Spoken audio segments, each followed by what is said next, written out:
दूसरों को माली तौर पे कामयाब होता देखकर खौफ सा है कि कहीं मैं पीछे तो नहीं रह गया। क्या अपने से कम उम्र लोगों को ज्यादा तरक्की करता देखकर सोच में पड़ गए हैं कि मैंने ऐसा कौन सा काम नहीं किया जिसकी वजह से आज माली एतबार से पीछे रह गया हूँ। काश वक्त पे थोड़ी सी कोशिश कर लेता या कोई सही मशवरा दे देता। दोस्तों, अगर आपके दिल में भी यही ख्यालात रहते हैं तो ये वीडियो आपके लिए ही है। इस वीडियो में हम बात करेंगे कि सरमायाकारी ना करने से क्या क्या नुकसानात होते हैं। आइए शुरू करते हैं हमारा आज का टॉपिक, सरमायाकारी ना करने के संगीन नताइज। सरमायाकारी ना करने के सबसे पहला नुकसान क्या होता है?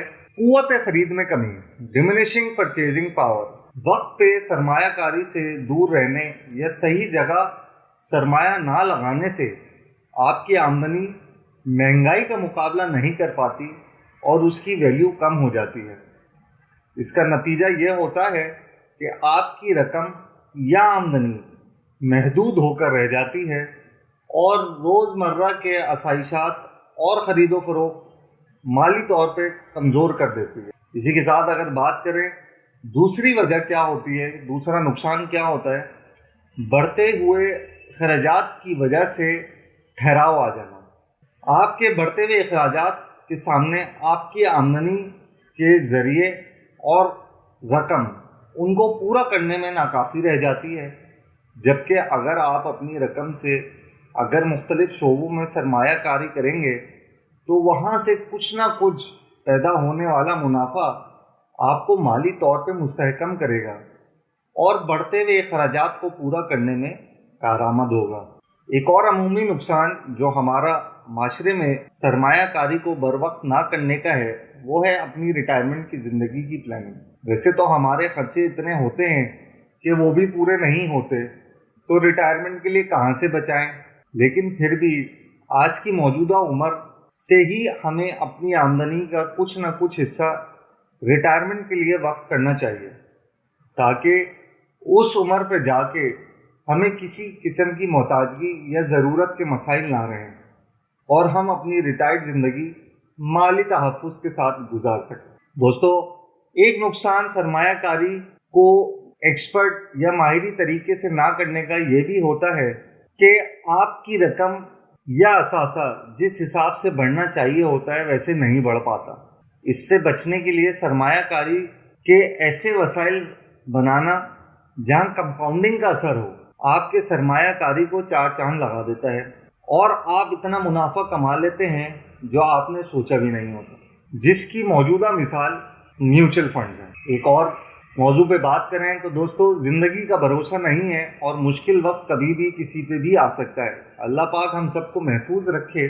सिर्फ यही नहीं, बाज़ औक़ात नौकरी का चला जाना, कोई और माली नुकसान का हो जाना भी हो सकता है। अगर हमारी सरमायाकारी की प्लानिंग नहीं होगी तो ऐसे वक्त में हम किसी न किसी के मोहताज होंगे या फिर किसी न किसी के मकरूज हो जाएंगे। एक और नुकसान पे अगर बात करें वो है टैक्स एडवांटेज। सरमायाकारी ना करने का एक नुकसान ये भी होता है कि बाज़ शोबों में हुकूमत की तरफ से सरमायाकारी करने पर टैक्स की छूट दी जाती है। अगर आप बर वक्त उन शोबों में सरमायाकारी करते हैं तो आपकी आमदनी से कटने वाला टैक्स कम काटा जाता है। मिसाल के तौर पे अगर आप किसी पेंशन फंड में इन्वेस्ट करते हैं तो आपको टैक्स में रियायत मिल जाती है और इस तरह वो बचत आपकी आमदनी का हिस्सा बन जाती है। और आखिरी अगर बात करें एक और नुकसान की तो वो है प्राइस ऑफ रिग्रेट, यानी कि अफसोस।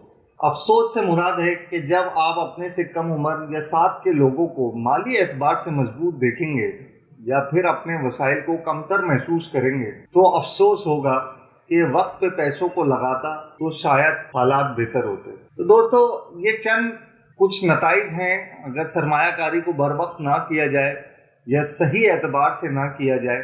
उस चीज़ से आदमी पैसा देख के मुतमईन रहता है कि ये मेरे पास है, मेरा रखा हुआ है, लेकिन दर हकीकत वो वक्त के साथ कम हो रहा है। जैसे उम्र ढल रही है वैसे पैसा भी कमज़ोर हो रहा है। आज जो चीज़ 100 रुपये से आती है कल को वही चीज़ 110 रुपये से आएगी और परसों वही चीज़ 150 रुपये से आएगी। तो रखे हुए पैसे हमेशा कम होते हैं और ये घाटे का सौदा है। तो बर वक्त सरमायाकारी करना आपको फ़ायदा पहुँचाएगा, चाहे किसी भी शोबे में हो। उम्मीद करते हैं आप इसको समझेंगे और अपने लिए कारआमद बनाएंगे। इस वीडियो को शेयर करना ना भूलिए।